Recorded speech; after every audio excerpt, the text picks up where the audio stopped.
以上で終了となりますので、最後にお部屋の番号のご記入だけお願いしたいんですけども、よろしいですか。102とご記入ください。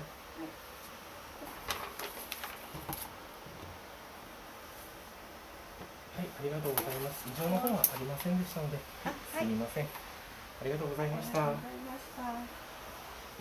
いいの着てますね。暑いんです。すみません、ありがとうございました。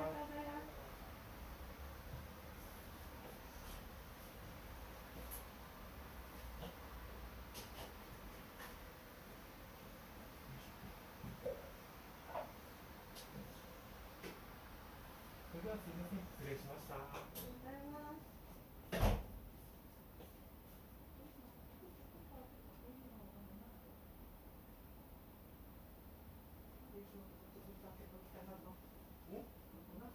コロナだから。コロナ。なんだろう。みんな気にするでしょ。しないしない。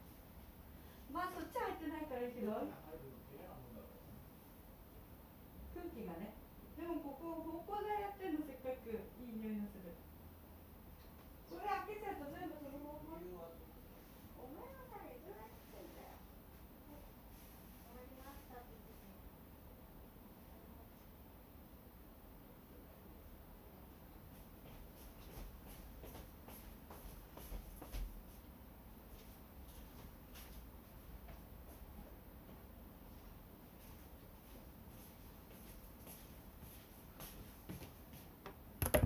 はい、終わりました。そ